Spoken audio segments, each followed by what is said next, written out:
Hurry, I can't hold it much longer. It's very difficult. Ah!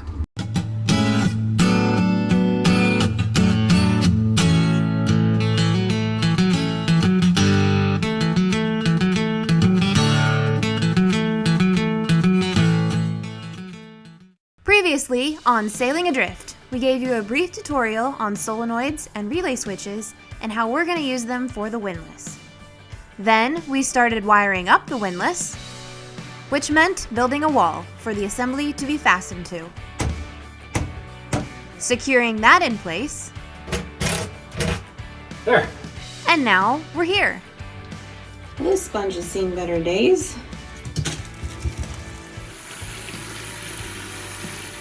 Much better. Now with the power of knockoff Dawn.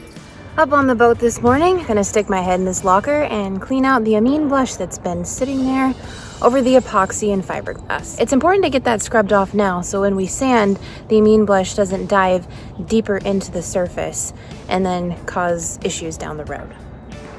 The key to this technique is to sacrifice your body. And keep your pants pulled up.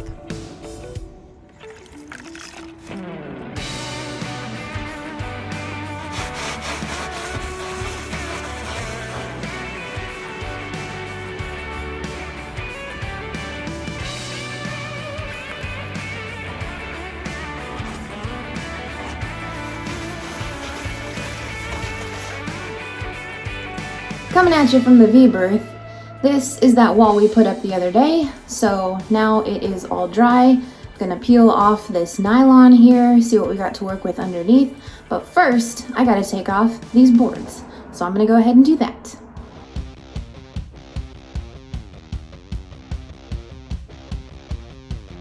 And now to peel off the peel ply. So satisfying. Well, that's a hot mess, but we're gonna make it look awesome. You'd like to think that, wouldn't you?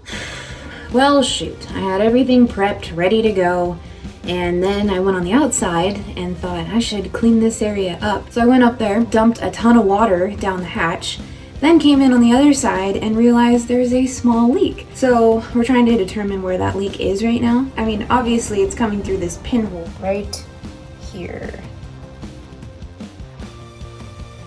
On the other side, not sure exactly where that penetration is, so we're gonna do some investigating. So once we determine where the leak is on the other side, we can get that patched, and then I can sand this wall and make the V-berth great again.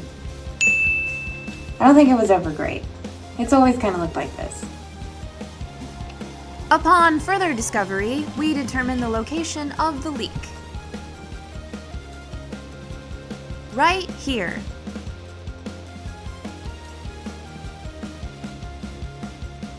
Status update, we repaired the crack in the wall that was letting water through and plugged it with some, guess what, thickened epoxy. So here's a look at what it looks like now. Not much different, but you can tell there's definitely that filler in there. So basically what I'm gonna do is sand this down and get it ready for some more fiberglass because we have a few things to fill in right here, a few lips that we need to level out and make smooth before we start painting.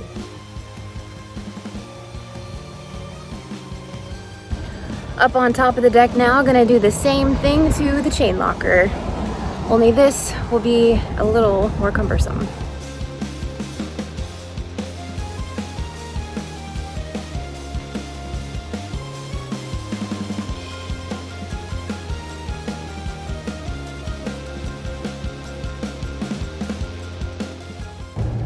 This is like the perfect day for painting. It's sunny and gorgeous, no wind, perfect day. Today, we're gonna use this stuff and we're gonna mix these guys 3 to 1. Just so you know, it's not cheating if you use these. It's actually a lot better and way more accurate.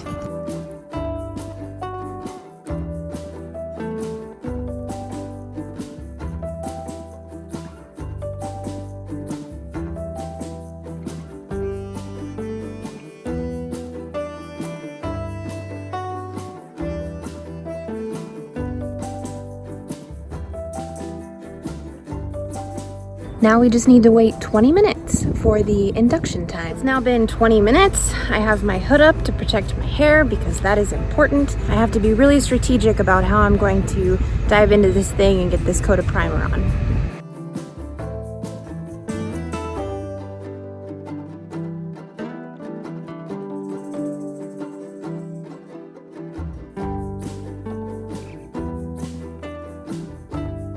Well, that was quite an ordeal. I think I almost passed out at one point. But hey, check this out. All pretty and white.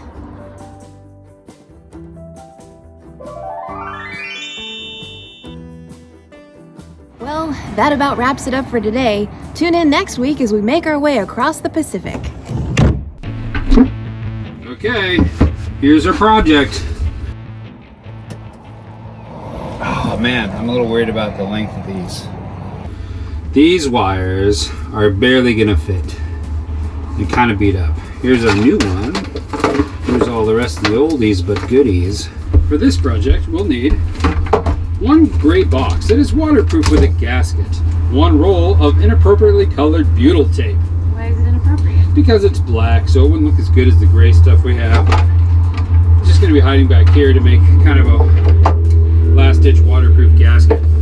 Really, we're not worried about the bulkhead because we've already over-drilled the holes and filled those with thickened epoxy. What we are worried about is water getting behind here and following the screw into the box of electrical components. So, we will put a glob of butyl right here and screw through it. We'll do that in just a minute. First, we need to make pilot holes. Then we need our drill for pilot holes and our driver. Fully charged batteries. We're going to use number 6 3/4 inch screws and fender washers. Okay. Step 1 will be to get this fitted. Take all these fun cords, feed them through our hole. Yes. You know what we also could use is the level. Hurry, I can't hold it much longer. It's very difficult. Ah! How's it looking there, boss? Level. Good. There's going to be a part where this gets really frustrating and hard to do, and you're going to want to get it done, and you're going to get mad at me for not wanting to finish, and so I'm trying to avoid that.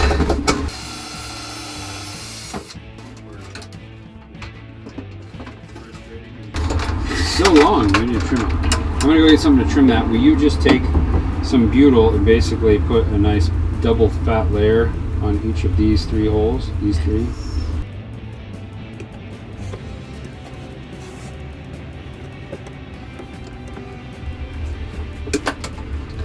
Got them? Yep, got him. Here we go. I definitely almost passed out upside down.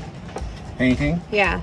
Well, I didn't realize it either, but like slowly everything started to go dark and I was like thinking about weird things. Did I ever tell you the time that I was playing in self-leveling concrete? Because we had to I got it all over my hands, and the next morning I could not move. Like I'd poisoned myself through my skin from all this self-leveling concrete. Had it all up my arm and I washed it off, thought no problem. Went and took a nap. I couldn't get up. It was kind of scary. That is scary. Yeah. Wear gloves. Me either. Huh. There we go. The box is installed. All the wires are coming in. These ones have seemingly plenty of length. So we'll take this wire nut that helps us create a seal on this. Feed all those through. Come on, you can do it. Don't forget our yellow friend, the little guy. Our yellow friend? Yeah, the yellow wire. Alright, whatever. Next challenge. Gotta see how far these guys are gonna reach in once we have them in place. Oh man, that's scary. They do not go far. Here's our solenoid. It has to live down here next to all this I have one plan and it changes and there's really no way to fix it. here's the problem. This solenoid is supposed to be oriented up, like it says. See? Yep. Up. So because of that, I was going to bring these cables in below it and wrap it around to kind of keep pressure off of them. But then, once I got the cables out here, I realized, my God, they don't have enough length on them once you get them through the wall. So my only option after I cut the hole for them was to tuck this underneath. But now with, right, everything is theoretically still possible.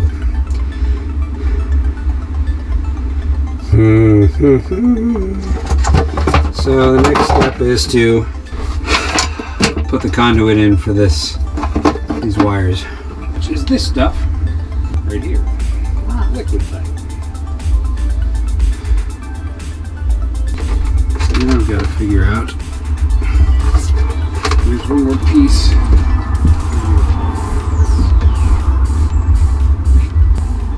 Well, if your sundial's attuned, you'll realize it's the next day. And that's because of this. Yeah. This stupid freaking thing. Why is it every time you do a job, be it boat related or anything else, there's always some stupid little thing that slows you down, so it makes you have to take 48 trips to the Home Depot or wherever the heck you need to go to get things. We had already purchased one of these and it freaking vanished, and neither one of us could find it after searching and searching last night, to the point where we got so frustrated we just gave up. So I picked a new one up today, and this is it. This is the connection that will go right here in the box. I'd forgotten how fun it is to work in here, Kelly. After one day? After one day. I'm really afraid that this box was manipulated poorly. We're going to persevere until we run into another roadblock. Then we'll get pissed off and give up again. Okay. It just doesn't really fit. We will need the multi-tool, Kelly. Okay, I'm on it.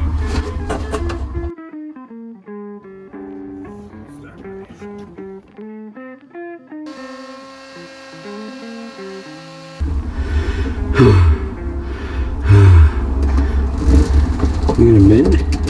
Yeah, it'll bend. Now the real question is, are we gonna be able to get these wires in past this solenoid? Go look underneath and see if there's any more slack in the wiring that's down there. Hey Cal, Yeah?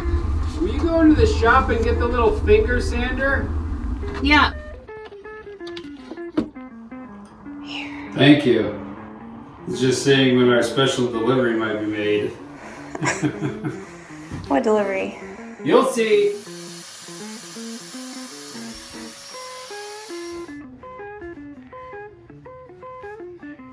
Let's see if that gave us any extra slack. Thoughts? What? What? Thoughts? I'm just thinking.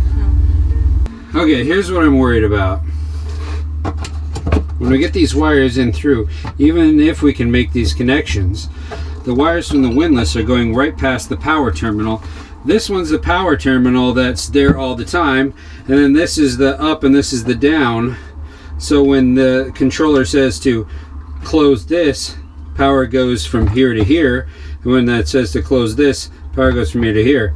But if the wire goes by there, you've got this potential for like the electricity to jump and either power the windlass artificially, which I doubt that's going to happen, or start a fire, which would be even worse. So that's what's annoying about this whole setup. If we get the new box that we ordered, put this switch up high up here, still not inconvenient to switch, but we got to get it so it clears the latch system. And then we move this solenoid up just a touch and add the access door up higher for these wires. We'll get just a little bit more length, and I think we can make this work by spinning it around. Rather than doing this half-ass, I want to wait for this new box to come, which is what I ordered because I thought this might happen. So the new box comes probably right as the sun's coming down, which I shouldn't complain because Amazon's bringing it to me in one day. That's pretty good. but I do want to get this done tonight. So we might be out here in a little bit with headlamps, finishing this up. You cool with that? Yep. I'm not, but what can you do? At least I'm pretty confident at this point that once we get that new box, it'll work. Guess what? What? The box cave. Yay! Should be at the back door. Sweet. Oh no! What? It's cardboard. This won't be waterproof. Here we go. Okay, this part's gonna be boring, so why don't I go out and mutilate this thing, Okay. and then I'll come get you and we can go install it. Careful, because you only got one shot. No, I don't. I have another one coming in 20 minutes.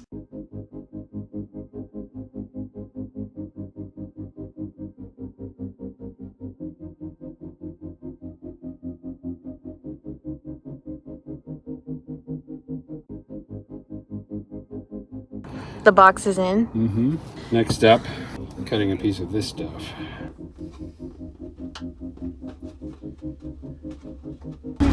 Thank you. If I heat it up, it'll help it bend.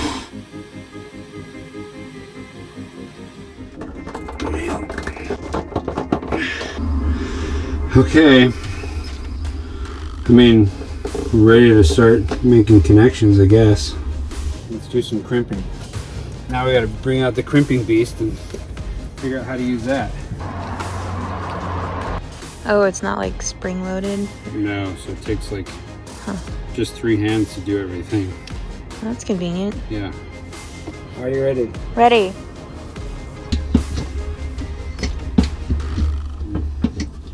There's 10.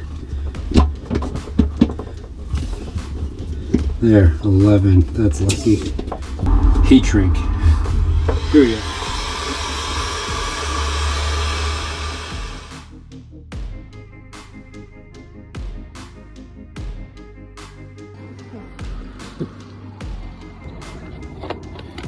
Our cat's back. We don't have a cat. We have a naughty cat. She's down there. No, we don't. Yep, No we do. cat. How do you know it's a girl? All cats are girls.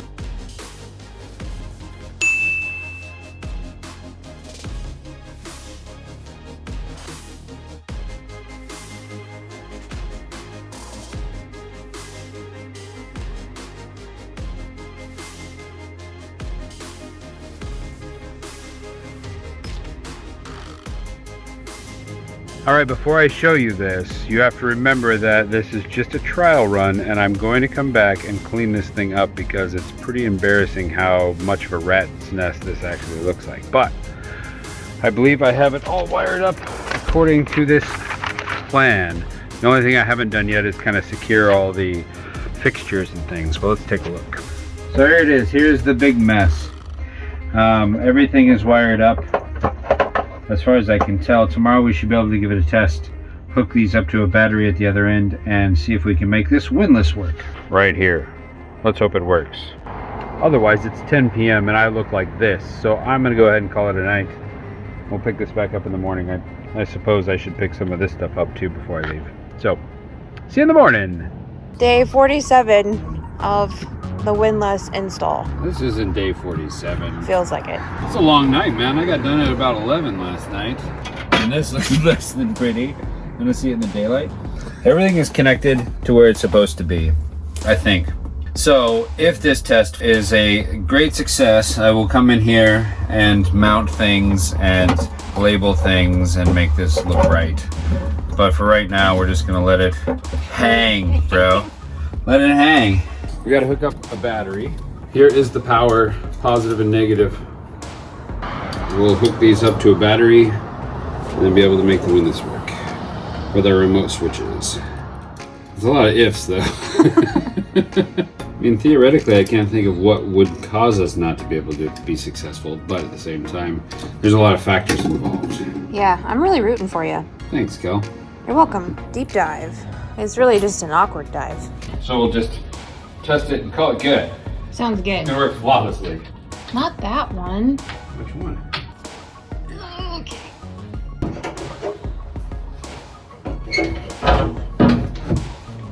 Man, this is awkward.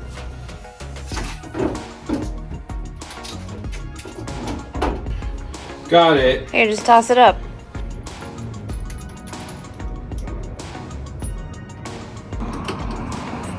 We theoretically have power. Let's go see. Assuming it's wired correctly, this thing works and that thing works. When I push on this, it should make it spin. Are you ready? I think so. That is exciting. Stuff's happening. Dude, I'll tell you what. What? I gave this like a 5% chance of working.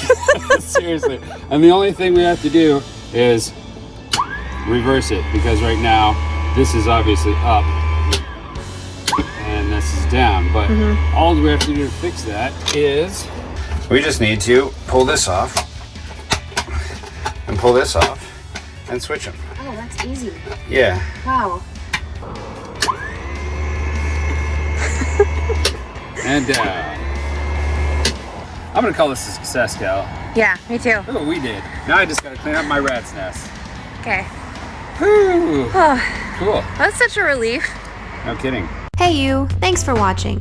If you enjoyed what you saw and you want to keep following along, become a subscriber. Just hit that subscribe button below.